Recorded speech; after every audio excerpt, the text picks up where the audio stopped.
NBA champion in the first round? Yes and no. I guess towards the end we think obviously it was going to be the Spurs. There wasn't going to be any easy way around it. That's just how the West is.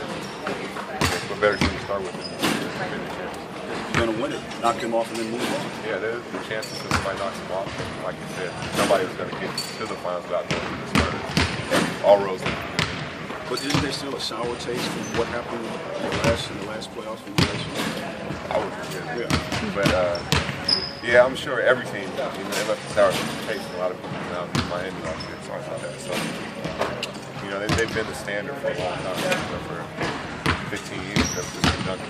They got 50 wins every year. They won five championships. Is there a risk that you guys can restrict yourselves? We won 56 games. We did all of this stuff with the first position. Have the best possible run in the playoffs. This is what we get. Do you have to kind of, obviously you're human, you're going to think that, but how quickly do you have to wipe it? Yeah, you have to get over that. They can say the same thing. Like they won 21 out of 25 games, moved up a couple spots, lost one game, and got to 6. That's just the way the West is. There'll be no easy routes. Like I said, all roads will have to go through. What's the biggest way that they change? Their consistency. If they're up 10 or down 10, their game doesn't change. You can't tell by the body language they've seen every single situation possible. So I think having that experience always helps. How do you feel? Well, we have to get together and go through it as a group. We have to look at the 4 games we played, see if we did well, see if we didn't do so well. When you watched the games last night, did you know sort of like, let's see, like if the Spurs lose now and if Houston wins, did you know what was happening while you were watching? Yeah. And I'll be lying if I say exactly. Yeah. And kind of thoughts on how that night all played out. That the game 82 Grizzlies Pacers game was going to essentially decide who you played in the first round. I think it's exciting. Yeah. And they have situations like that as well. And I think that shows what the NBA is. Every game means something. I never say it in the season, but it really does. If you think about even New Orleans and Oklahoma City, New Orleans beat Oklahoma City on a double clutch three-pointer. Early in the season, who knew that would be the tiebreaker? What was said last night? What were you guys reacting to when they were watching on this? Guys were excited because we figured whoever wants to get to where they want to go has to go through the Spurs anyway. So there's going to be no way around. So guys are excited. You talk about looking back at the 4 games you played. How much can you take from a regular season series when you look at the team compared to looking at the other? I think it'll be a little bit different, but the Spurs, like we talked about, they're always consistent. They don't really they do have another gear, obviously, but they're pretty consistent throughout. That's why they win so many games in the regular season. So some of those games have playoff type atmosphere. How important is home court advantage against these guys? Well, with them specifically, they can play anywhere. You can take them to Mars and play, but all the games we can have on our home court are better. So I think it helps. Do you think it helps that you guys are at the approach season as a team that didn't expect to win the playoff series or 2 win series, and you guys, your goals are shooting forward? Yeah.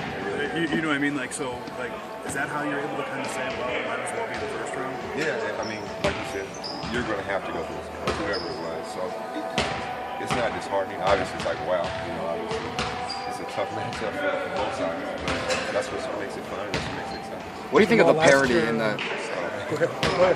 What do you think of the parity in the NBA playoffs? That any team, no matter the seed, can upset or make a run at it. Yeah, I think it's good for everybody. I think the fans get into it that much more because they see their team has a chance to win it. I think for players, it makes you work that much harder because the parity is there. It can go either way. And I think, like I said, it's great for them. Last year, Chris took all the blame for the Game 5. KC, we all know it wasn't on his fault. But is that part of what makes him such a great leader? Yeah, for sure. He's the first one to step up when he makes a mistake. Even if he doesn't make a mistake, he'll step up. And I think Blake does the same thing. When you have your 2 best players doing that, it trickles down to the rest of the team. They accept responsibility. They know that they're the 2 guys. But you have a great supporting cast around. There's a sentiment a lot from fans and from media that this is kind of a put up or shut up year. Yeah. The year that they get over that hump. Do you guys feel that? And I guess what do you feel like has been missing in order to get past that? I'm not sure we feel that specifically, but I think we feel that we don't get these kind of opportunities a lot. Obviously, I was talking to my friend today. From my first year here, there's only 4 guys on that team. So I think things change, injuries happen, you just never know, so you have to take advantage of that. Did they have like a prep packet ready for you guys when you found out? Yeah, we were ready. How many pages? Especially what matchups in particular do you think could swing this series? I think it can change from game to game. The playoffs are about adjustments. Obviously, Pop and Doc have both seen all of them. Both being championship coaches. It's gonna be fun. Doc calls the regular season a dress rehearsal for the postseason, which is the big show. How are you guys absolutely prepared and happy with the dress rehearsal that you guys just went through? Yeah, we did. And obviously, we're still getting our full team together. Blake missed a lot of time. I missed a lot of time. So we're as ready as we can be for now. I feel like in the next few days we'll learn a lot more about the Spurs. Every single detail, everything we need to know. We'll be ready to go. Well, health-wise. Did that quick. Jamal, throughout NBA history, each team's champion has a growth period where they kind of get knocked back by the champion and learn from those experiences. Do you feel like you guys consider the last couple of years what you went through and now you're prepared more so to meet the Spurs in this situation? I think so. I really do. I think we got prepared sometimes by life itself, not just the champion.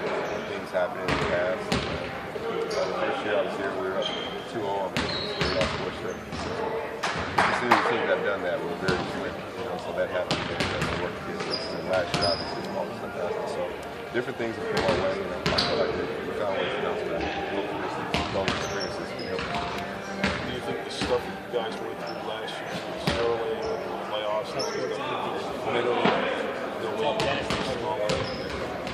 well, I think experience is the best tool. That stuff, that was definitely tough, but I'm sure other things will come our way. Basketball things, like playing defending champs in the first round, that's tough, but I think we're up for the challenge. And they'll throw some stuff at us. It'll be a good series. What do you think it'll mean for you guys if you do manage to win this series to be able to start out from the jump, taking out the champions? I think our confidence is already high. I just see it being an all-time. Thanks, Sean. Being humble about it. I know. Yeah, no.